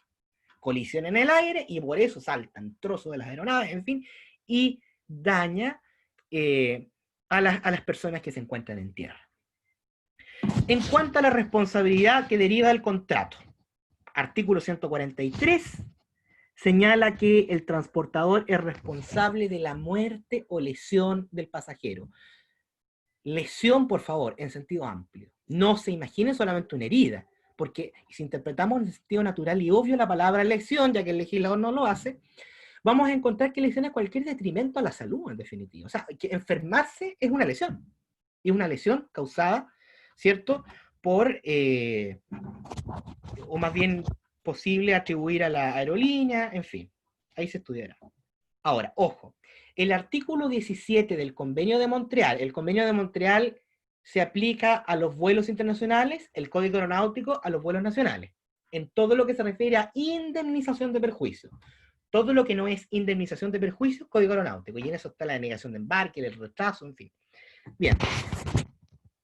El artículo 17 de este convenio señala que el transportador es responsable de la muerte o lesión corporal causada por un accidente. Entonces la norma internacional es más restrictiva que la nacional, porque el Código Aeronáutico habla de muerte o lesión, y esa lesión puede ser enfermedad, es decir, un contagio de coronavirus. Yo estimo que un contagio de coronavirus, por desatender este deber de seguridad de la aerolínea, esta es responsable por esto mismo. Entonces, por ejemplo, el contagio del coronavirus cabe, o podría caber dentro de la hipótesis 143, porque cabe dentro de la hipótesis de lesión. Pero en cambio, el 17 del Convenio de Montreal habla de muerto o lesión por un accidente. Y un accidente aéreo, y así lo ha dicho la jurisprudencia y la doctrina especializada, se asemeja más bien a una falla técnica. Y desde luego que la falla técnica en la aeronave misma, o en los servicios que se prestan, ¿ya? Como el tema de la contaminación de los alimentos. Entonces, personalmente yo creo que la responsabilidad por contagio cabe en el Código Aeronáutico porque cabe dentro del concepto de lesión del artículo 143. No cabe así dentro del Convenio de Montreal porque no estimo que no es un accidente. ¿No? O sea, el contagio no es un accidente.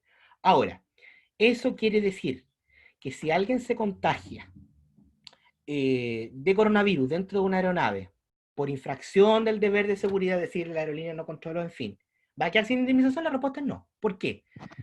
Es decir, tendrá derecho igual a reparación, porque lo no previsto en estas normas de contratos de consumidores tiene que aplicarse lo dispuesto en la Ley de Protección de los Derechos del Consumidor, la 19.496, porque este es el derecho común de los contratos de consumo, en definitiva. Entonces, si nosotros aplicamos el artículo 2 bis, letra A y E de la ley, letra A y C, perdón, de la ley, la letra A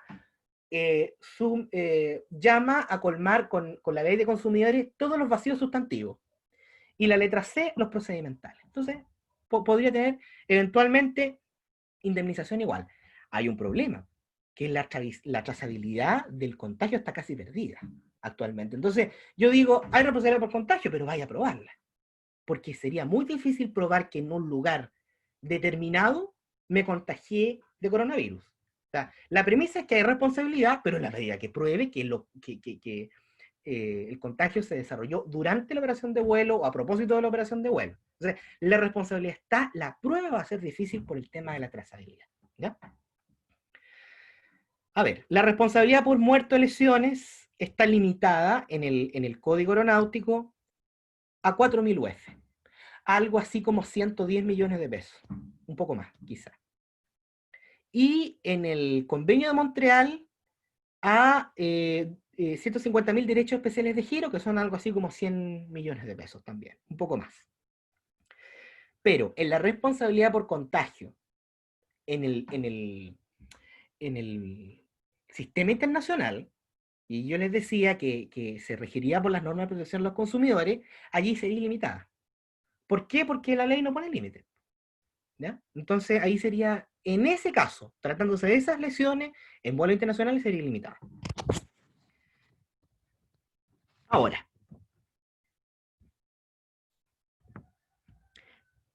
no existe una admisión en términos generales a la exoneración por caso fortuito. El legislador aeronáutico habla muy pocas veces del caso fortuito.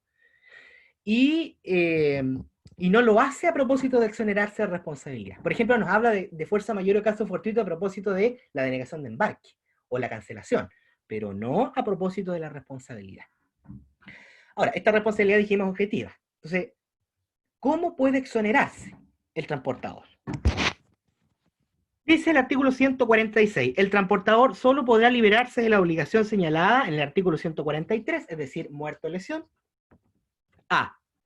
Si el daño producido se debe al estado de salud del pasajero. Es lo que les expliqué a propósito de la obligación de transportar al pasajero sano y salvo. Está bien, pero ¿qué pasa si el pasajero le vino un ataque de corazón porque tenía el colesterol en las nubes? Desde luego que no voy a poder indemnizar, no voy a poder demandar la aerolínea y la indemnización no va a ser procedente. O sea, de que puedo demandarla, puedo.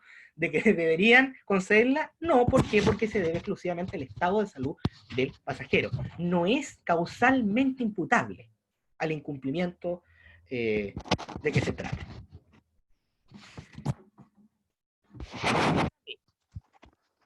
Si la víctima del daño fue quien lo causó o contribuyó a causarlo, esto es una regla de causalidad.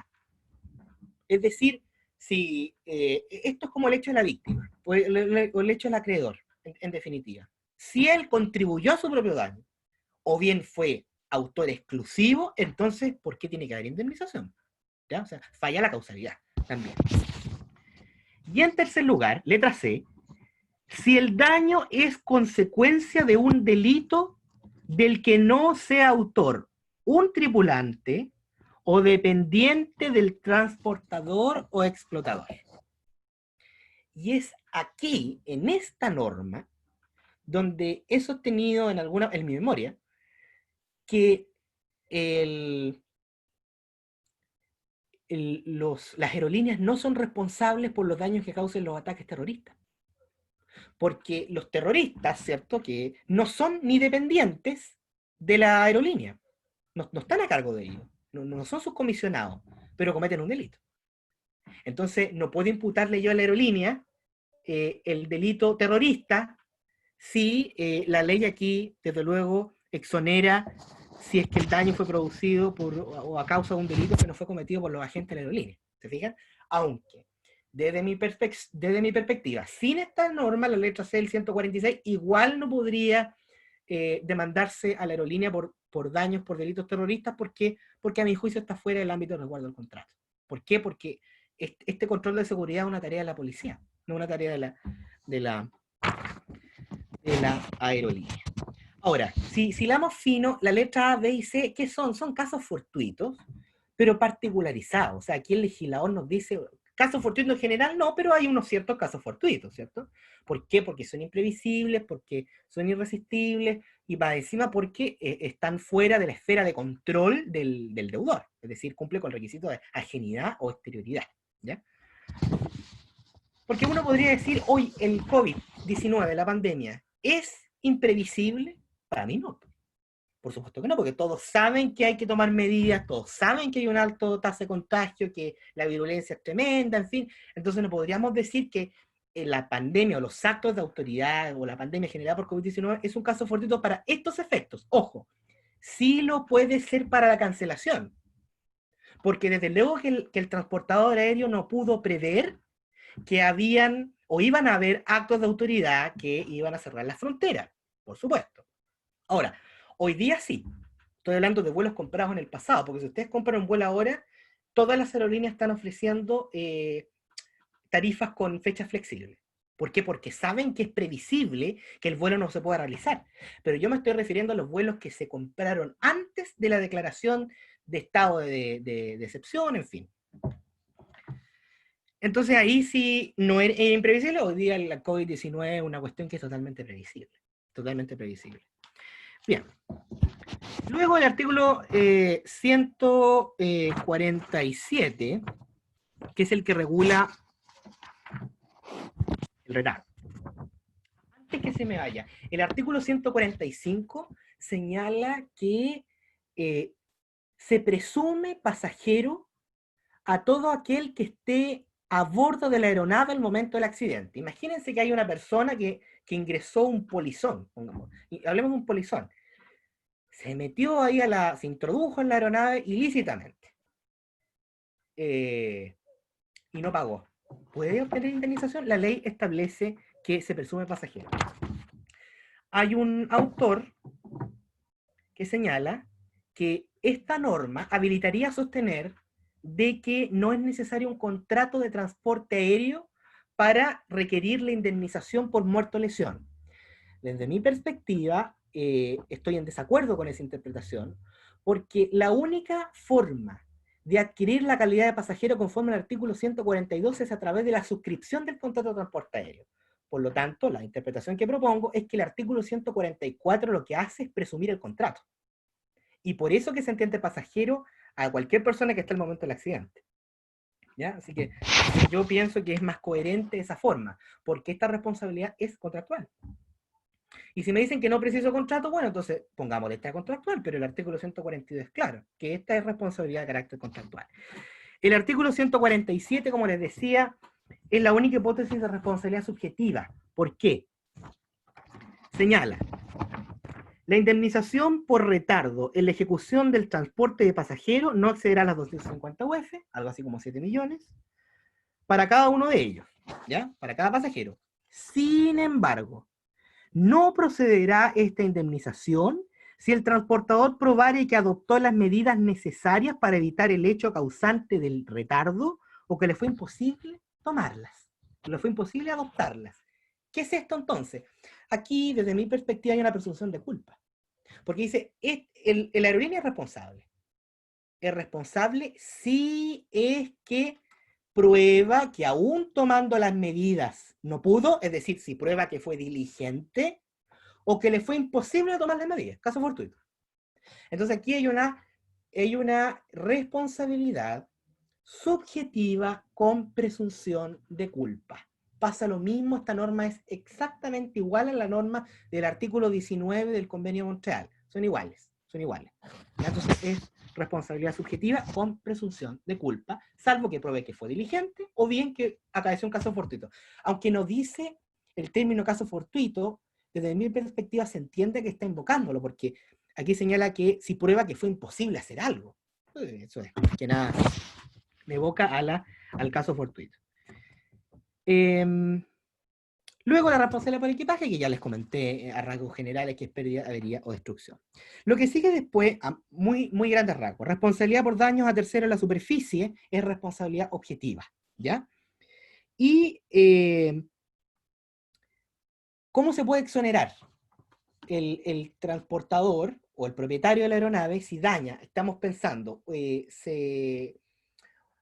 un desperfecto mecánico. La aeronave se cae y mueren todos abajo, así de catastrófico. ¿Qué ha pasado? Ha pasado. Bueno, aquí los casos fortuitos también son particularizados. O sea, hay causales de exoneración bastante particulares para que el transportista se exima responsabilidad. ¿Qué? Acto de guerra, es decir, si desde luego una aeronave es bombardeada, esto pasa mucho en Medio Oriente. Aeronave que es bombardeada, en fin, se cae. Eso es un acto de guerra, ¿ya? Entonces, si es por un acto de guerra, por una acción beligerante, entonces desde luego que no es posible que se condene en indemnización. Está afuera, desde luego, de la esfera de control del transportador. Actos de sabotaje o apoderamiento ilícito. ¿Ya? Es terrorismo, en definitiva. ¿Ya? El apoderamiento ilícito es terrorismo. Ven que nuevamente el terrorismo parece que el legislador no lo pone en riesgo. A mí me da esa impresión y sostengo aquello que siempre las actividades terroristas lo que responsabilizan es al Estado. Siempre.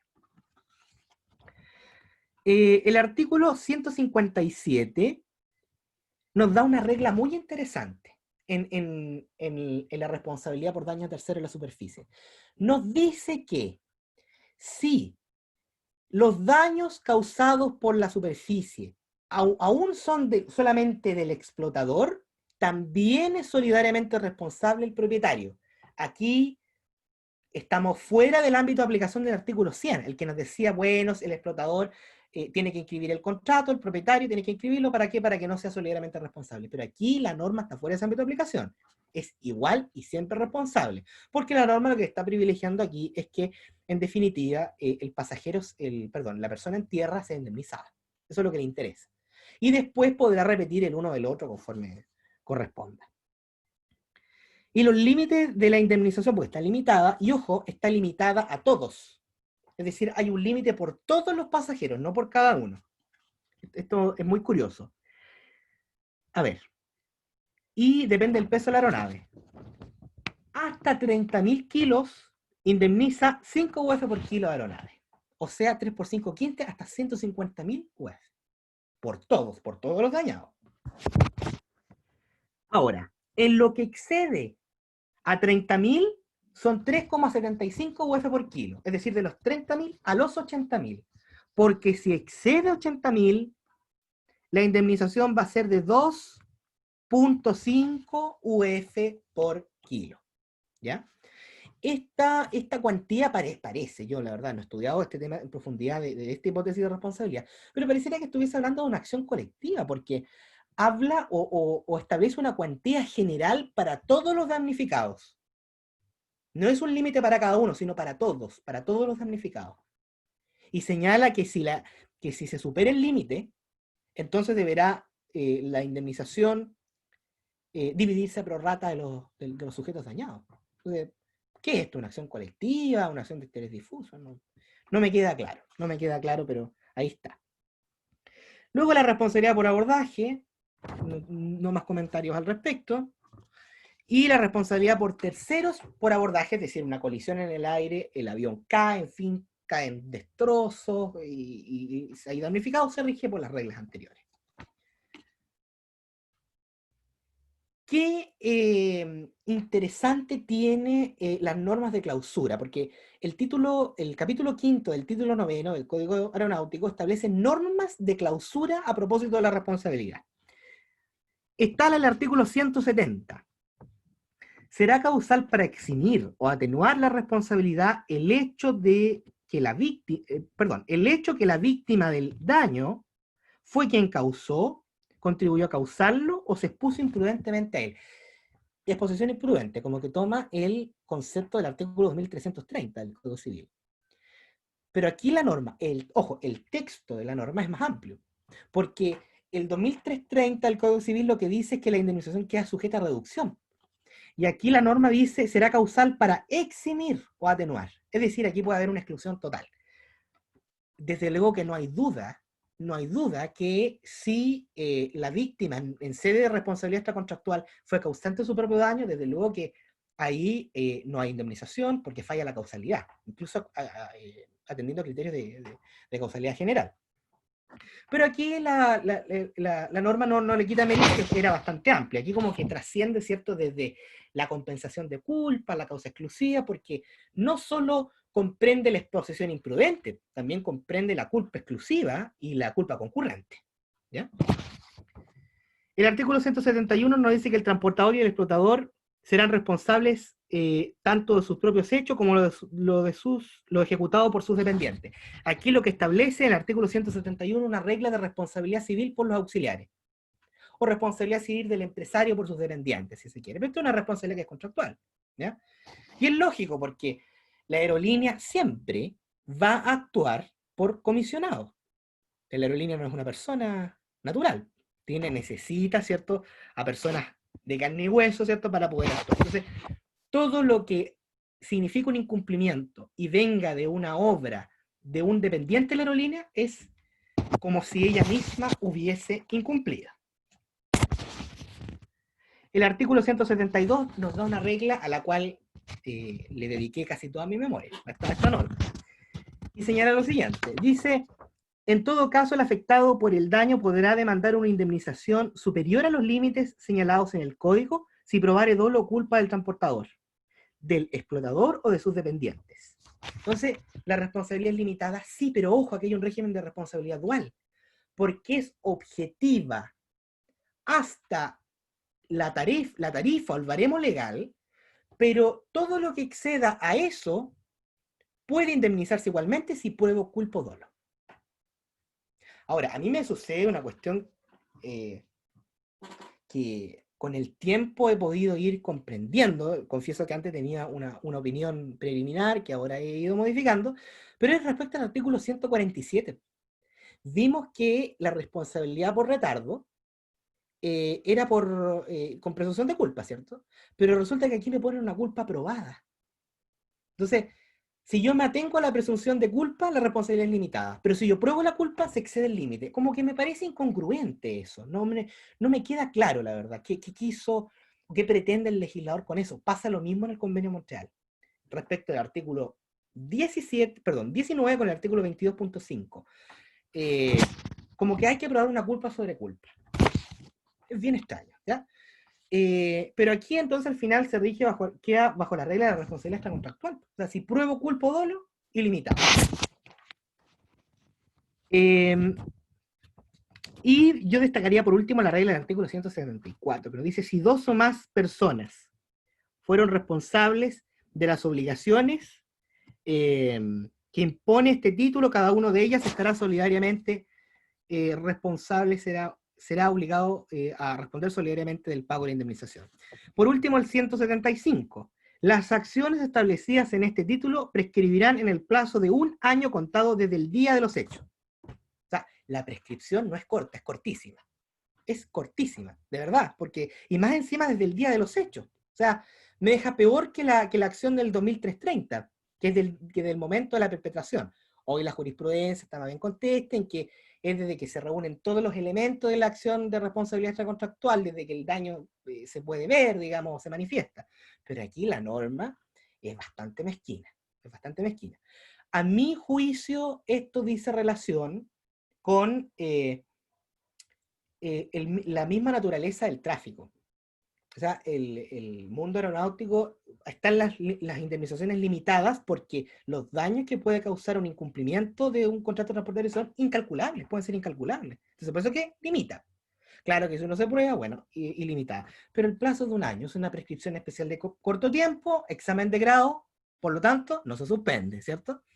Se suspende, y en esto se diferencia con el Convenio Montreal, porque el Convenio Montreal, ahí por el artículo 28, 32, ya no me recuerdo, establece un plazo de caducidad, no de prescripción. Señala que el derecho a indemnización expirará o se extinguirá en el plazo de 2 años. Entonces, allí no hay un régimen de prescripción, hay un régimen de caducidad legal. ¿Qué implica eso? Bueno, porque la caducidad puede declararse de oficio por el juez, la prescripción, como ustedes saben, tiene que ser alegada, ¿ya? Así que estas son, a grandes rasgos, las cuestiones más interesantes del derecho aeronáutico y que la ley y los instrumentos nos dispensan, muy comprimidamente, ¿cierto? Pero espero que se puedan comprender los lineamientos generales. Es una rama que les insto a que investiguen, a que se dediquen, es muy entretenida, muy entretenida. Eventualmente algunos dicen que deja grandes dividendos económicos, no lo sé, porque no me dedico a esto en la práctica, sino solamente al estudio de la norma, ya por mi responsabilidad como alumno del doctorado, pero yo creo que es un gran nicho, como se dice ahora, un nicho para poder desenvolverse, y además que confluyen muchas ramas del derecho. Eso es quizás lo fome que puede acarrear el ejercicio profesional. Y es que uno se dedica a un área, en cambio el derecho aeronáutico, tenemos derecho administrativo, derecho civil, eventualmente derecho penal, derecho del consumo, hay quienes señalan que también opera el derecho de la libre competencia. Entonces, es una área para no aburrirse. No tan entretenida como el Fashion Law quizás, pero es algo, como les decía, que pueden viajar mucho, en fin, puede traer muchos dividendos. Muchas gracias, Natanael. Yo personalmente lo encontré muy entretenido, pero mi opinión puede ser un poco subjetiva, Claro, por quizás supuesto, muy. ¿no? Así que muchas gracias. No sé si alguien tiene una pregunta. Igual fue larga la presentación, pero súper, porque esto normalmente dura 2 horas, así que estamos Claro. bien. Bueno, si no hay una pregunta, yo tengo una que es un poco, no sé si lo dijiste al principio, pero después me confundí un poco, no sé. ¿Ya? Pero es sobre la aplicación del código aeronáutico. Ya tú dijiste que en cuanto a la responsabilidad es el código aeronáutico en vuelos nacionales y el código, o sea, el convenio de Montreal en vuelos internacionales, y Exacto. el código aeronáutico sería el régimen supletorio, en caso de que el convenio no regule algo. Depende, porque imagínate en el caso de la responsabilidad por contagio en vuelos internacionales, ahí la verdad lo que suple es la ley de consumidores, la LPDC, porque Ay, el código aeronáutico no tiene una hipótesis específica. Para eso nosotros estamos interpretando anchamente, ¿cierto? O extensivamente una norma, pero la que está llamada a suplir es, en primer término, la ley de protección de derechos del consumidor. Y si aún así no se puede suplir, derecho común, o los principios generales del derecho aeronáutico, los usos y costumbres. Ahora, ojo, porque para los incumplimientos que sean antes de la iniciación del vuelo rige el código aeronáutico. O sea, esa facultad para poder yo resolver el contrato, para perseverar en él, las prestaciones, esas se regulan en el código. Porque el convenio de Montreal se enfoca principalmente en la indemnización de perjuicios. ¿Qué es ya, responsabilidad perfecto. civil en sentido estricto? O sea, cuando nosotros hablamos de responsabilidad civil, hablamos de indemnización. Los otros son los remedios, el cumplimiento, la resolución, en fin. Y ahí cuando, como establece la ley, ¿cuándo se inicia el vuelo? O sea, ¿desde qué minuto estaríamos hablando? ¿Desde cuándo El, se...? el artículo, está por el artículo 48. Es simplemente cuando la autoridad aeronáutica da el visto bueno, da la orden, y la aeronave toma impulso, enciende la reacción, enciende las turbinas. Que a propósito, ya, O sea, no sé cuando si está en la puerta, cuando está rodando la pista, todavía no se inicia el vuelo. no, se inicia el vuelo porque, ojo, cuando sale de la manga el avión, ahí ya empezó la reacción. Ya. Empezó la reacción. La diferencia es que la reacción turbo, ¿cierto? Es la que empieza en la pista y cuando uno se le hunde el estómago, ¿cierto? Y da como una sensación muy, muy extraña. Claro, ese ya es vuelo en estricto sentido, pero para la ley es cuando se pega la manga. Ya, perfecto. Bueno, no sé si hay más preguntas o comentarios. Bueno, yo creo que fue bastante clara la presentación. Así Muchas que, gracias. Bueno, bueno, eso, te doy las gracias. Bueno, como lo hice anteriormente, los felicito realmente por estas instancias porque, como para flexibilizar un poco más lo jurídico, ¿cierto? Porque a veces eh, eh, yo egresé el diciembre de 2018, de mi grado a mitad de 2019, entonces los comprendo muy, muy perfectamente, muy cercanamente, de que hay que variar y esto, bueno, es como para no salirse del marco, pero verlo de una manera más entretenida y creo que una iniciativa espectacular. No la he visto en otras facultades, al menos hasta donde tengo noticias, gracias. así que pioneros en eso. Y Bueno, de de hecho, verdad, a muchas charlas vienen personas de otras universidades. claro. A muchas viene gente de la Chile, de la Valpo, de la UAI. Sí lo he seguido, me he dado cuenta, además he visto que han tenido espacio de ustedes mismos, talleres hasta de, no sé si costura o unas cosas súper entretenidas. Falta un taller de Sí, cocina, ahí a ver quién se sí hubo, anima. ¿Sí? ¿Cierto? hubo. Hubo ya. Lo voy a De buscar falafel entonces. con lactonesa de ajo. Ya, ya.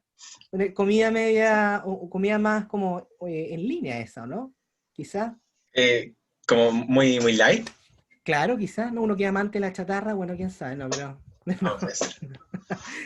Así que bueno, muchas gracias y gracias a los que asistieron, que no fueron pocos según veo, así que, y bueno, para lo que necesiten, alguna duda, algún texto de recomendación, siempre dispuesto a poder colaborarles. Muchas gracias. Hay una pregunta en el chat que creo ¿Ya? que es muy, muy buena pregunta, que pregunta si se sabe alguna universidad o por el estilo donde se pueda estudiar esto. No, no hay un curso específico de Derecho Aeronáutico, no hay. Hay ciertos institutos de estudio, por ejemplo, el Instituto de Derecho Aeronáutico Espacial Argentino, que es de la Fuerza Aérea Argentina, que de ahí soy miembro honorario, eh, no se estudia, no se estudia ahí, pero hacen ciertas charlas y cosas así. Pero como una disciplina, quizás podría ser un buen ramo optativo, ¿cierto? Pero no lo tenemos, no lo he visto en otras universidades, así que lamentablemente, eso sin perjuicio a que alguien estudie, qué sé yo, un posgrado y haga su seminario, su tesis en esto, así como a los autodidactas. Ujú. Y profesores como conocidos que se dediquen a eso acá en Chile. A ver, hay profesores que han escrito, digamos, por efecto de que han escrito de manera general. Por ejemplo, si uno lee el tratado del profesor Enrique Barros, ahí hay un apartado para responsabilidad aeronáutica. Es poquito, son como 3 páginas, pero hay. El profesor Corral también en sus lecciones tiene un apartado así como de media página, o una página y media, pero también hay algunos que otros papers. La verdad que hay poco, pero algo hay. Y las obras que hay de derecho aeronáutico en Chile, que hay algunos libros que no son tan antiguos, solo abordan la arista administrativa. Entonces se queda corto. Se queda Ya. corto porque esto es muy amplio. Pero ahí hay que animarse a escribir, ¿cierto? Los futuros aeronauticistas, hay que una obra, un manual, que sea un escrito de lecciones, sería súper interesante. El manual que hay en este minuto es argentino, si no me equivoco, ¿no? Sí, hay varios. En España y en Argentina hay por lo menos 10 textos publicados en la materia. El manual de Ya, derecho aeronáutico. súper. Bueno, nuevamente muchas gracias y gracias Gracias a a todos por ustedes. asistir. Así que eso, y que tengan muy buena semana. Adiós.